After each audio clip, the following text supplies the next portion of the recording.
Hello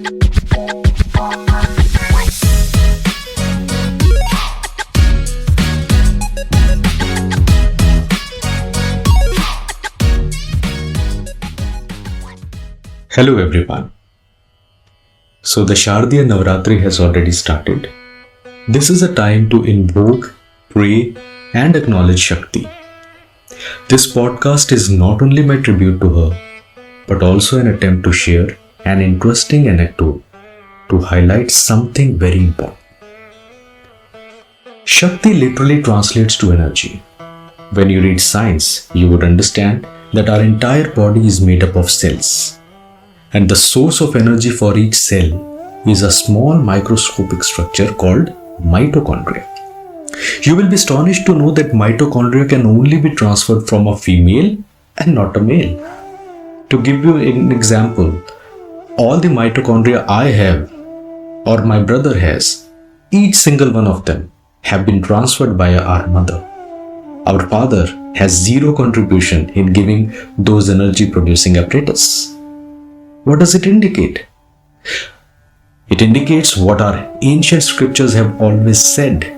Energy is feminine. She is Shakti, the feminine principle.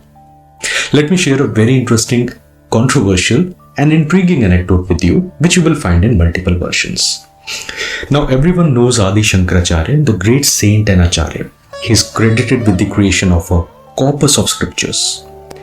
He was the one who established seats of pilgrimage at Char Dhams. Now if you try to read the theory propounded by him, it's called Advait.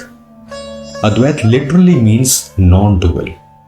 It says that ultimate truth, the God, the Brahma, is the only absolute truth. Adi Shankaracharya traveled all over the country, took part in debates, defeated proponents of multiple non-Vedic schools, and he is credited with reviving the ancient Sanatan Dharma. But there was a small problem. Initially, he absolutely negated the feminine principle. He called Shakti as Maya. For him, Maya was something which was not true. It was a veil, a falsehood, an obstruction to spiritual brilliance. Now Shakti, the feminine principle, she is always all around us. She is also a mother. A mother is the best teacher of a child. So Shakti decided to teach him a lesson. Once upon a time, Shankaracharya was traveling for debate. During his course, he developed severe diarrhea. Within hours, he was dehydrated and unable to speak even a word. He tried to invoke his powerful mantras, but due to extreme weakness, he was unable to remember a single word. Tired, exhausted, dehydrated, he took refuge in a small hut. He was lying weakly. Suddenly there was a knock on the door. There was a young girl. She asked him, "Are you the great Adi Shankaracharya?" He replied, "Yes." So she said from the door, "I have heard you have defeated a lot of scholars in debate. Come, have a debate with me." So Shankaracharya weakly replied, "Sorry, I can't have one right now." So the girl asked, "Why? Are you afraid that you will lose to a young girl?" Shankaracharya again replied weakly, "That's not the case. I'm just very weak. I have no Shakti left in me." So the girl smiled and she said, "But Shankaracharya, according to you, consciousness and every jiva is only Brahma. Shakti is mithya. Shakti doesn't exist.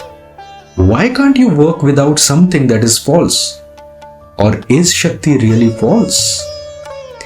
At that very moment, Shankaracharya had a moment of spark. He had a bubble of knowledge igniting inside him. He realized that he is the greatest scholar on this earth, but forgot the principle that learning is a lifelong process. You never stop learning. A great man is always a great student. He realized this was no ordinary girl.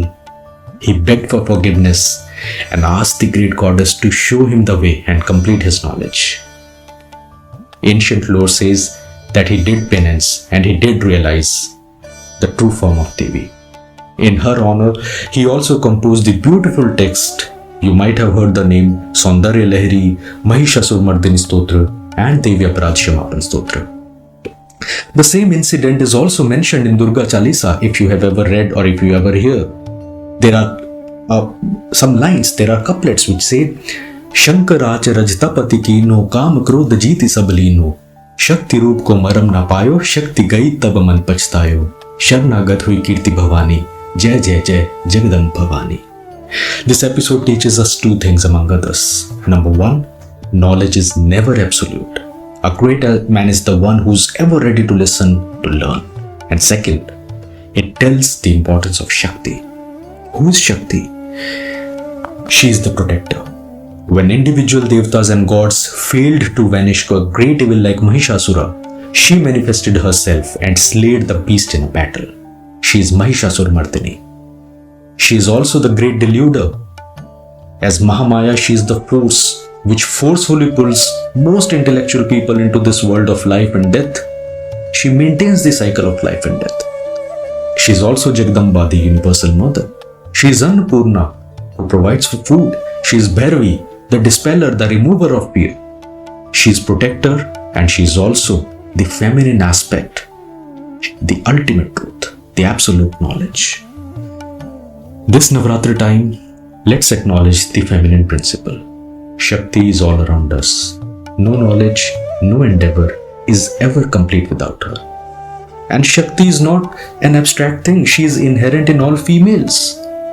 If someone prays to Devi but fails to respect other females, it's really a wasted effort. No society, no culture, no human being can progress if Shakti, Nari, lady isn't respected and adored. This Navratra, let us bow our head to the Devi and to the importance of feminine aspect all around us. Om Namah Chandikaya.